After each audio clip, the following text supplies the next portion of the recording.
billions of years. Because CO2 is a heat-trapping gas, its decreasing levels help keep the planet cool in the face of a warming sun.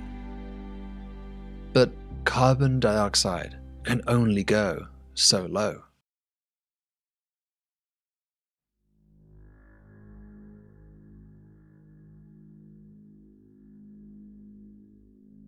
By May 27th, carbon dioxide levels have decreased so much that the bioproductivity of the planet is 1/2 of that of the era that you came from.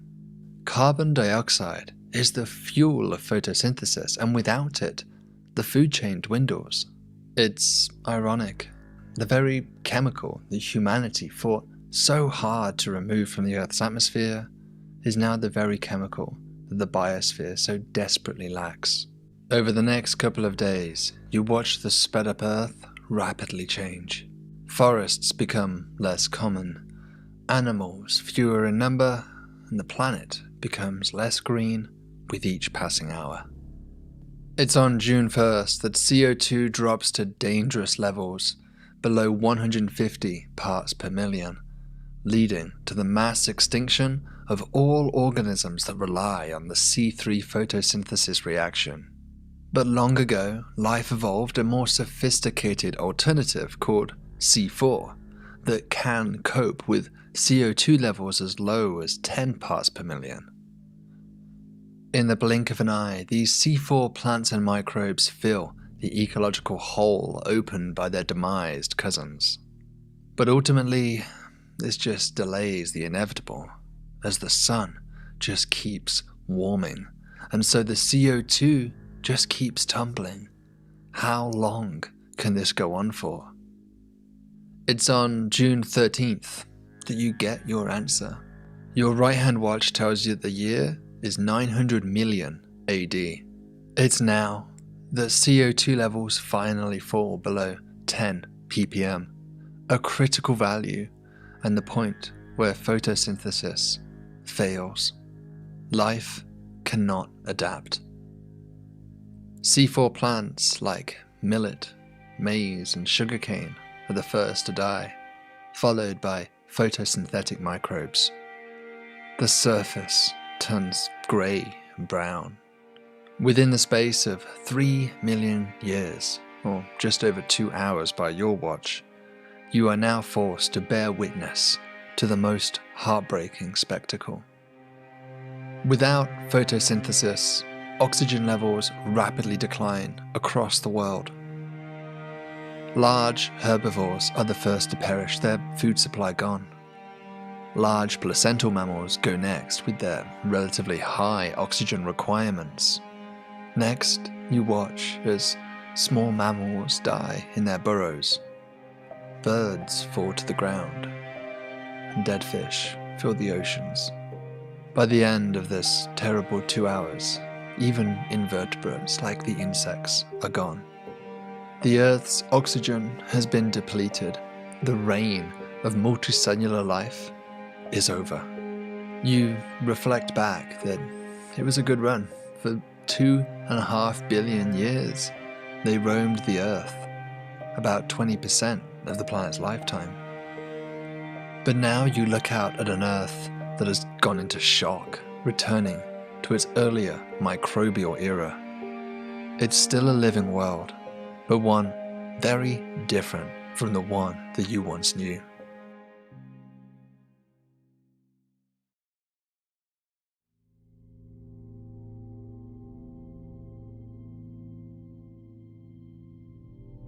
With the carbon dioxide depleted, there's no buffering left for the Earth's temperature. The planet begins to rapidly warm. Not only does the temperature rise, but surface water becomes more saline, salty, as water evaporates away. The remaining life departs the equatorial zones and finds some solace in the polar regions and high-altitude lakes, where the temperatures remain cool. Life might be restricted to microbial forms as it was in the earliest days on Earth, but this life is far more sophisticated.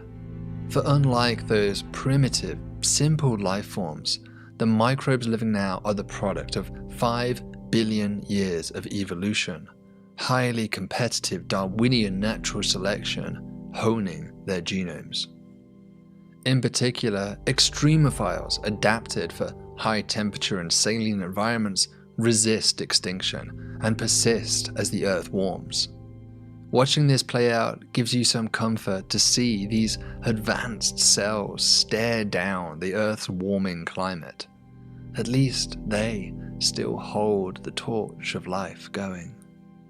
Towards the end of June, over 1 billion years into our future, the Earth's daughter, the Moon, has gradually receded away so far that its gravitation no longer acts to stabilize the Earth's obliquity.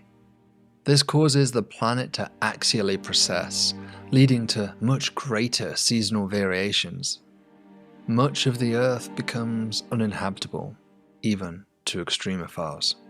By July, what little life is left is forced to hide away from the surface, either deep underground or take refuge in cold-trap caves formed by collapsed lava tubes.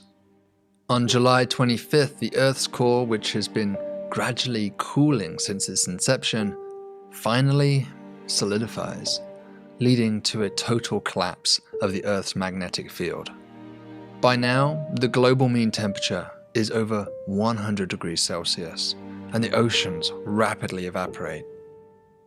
The water content of the atmosphere and even the stratosphere rises, tipping the Earth into a moist greenhouse state.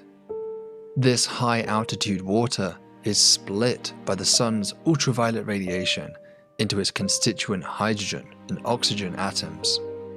As the oxygen sinks back down, the lighter hydrogen escapes into space.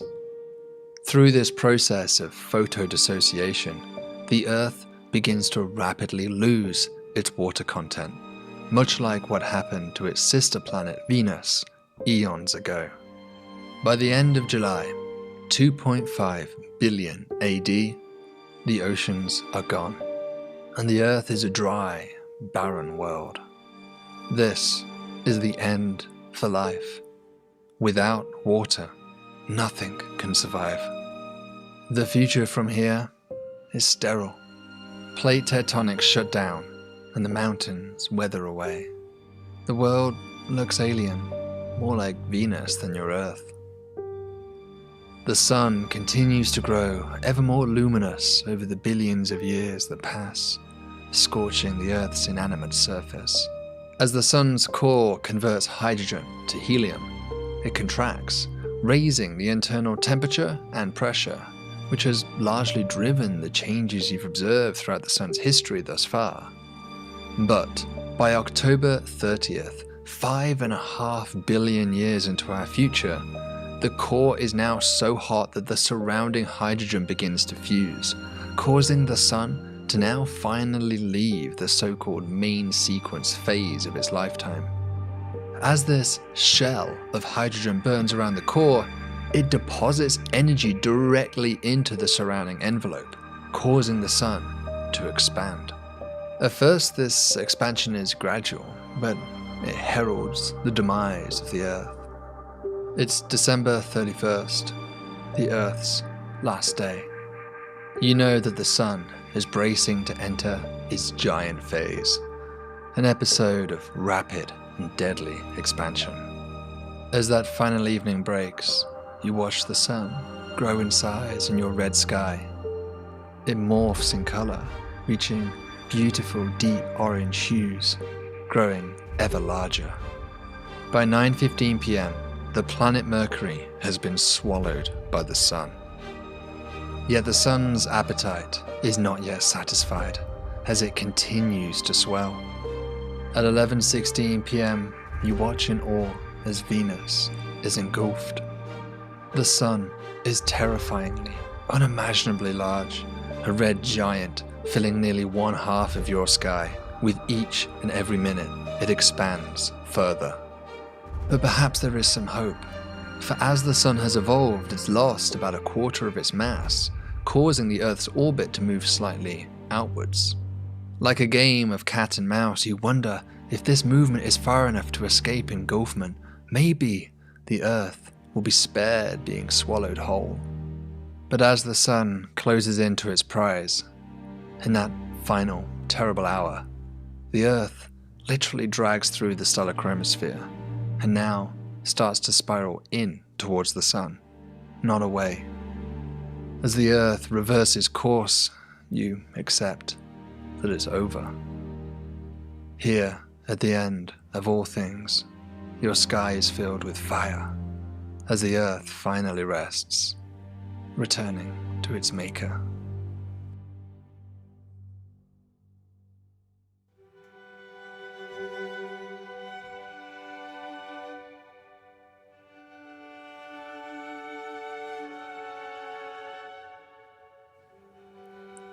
In Earth's 12 billion year old story, life blossomed for just over half of its age, and multicellular life makes up just 1/5 of that story. And humanity? Well, we may be just the blink of an eye. We recognize that where we live is special, but so too is when. For we live in Earth's glory days, a world of temperate conditions, stabilized obliquity, active geology, and diverse, flourishing life. An era where not just multicellular life is possible, but animals, agriculture, and even civilizations. Ultimately, the fate of ourselves is up to us, and we can choose to accelerate our demise, or we can look after our world, its life, and each other. The candle doesn't have to go out here. New stars, new worlds are forming right now. The universe offers infinite potential to those who dare. And so where we go from here is a choice that I leave to you. The truth is so remarkable, so amazing. That's a much more exciting story to many people than the tales which other people used to make up who worried about the universe, that we were living on the back of a turtle or something like that. They were wonderful stories, but the truth is so much more remarkable.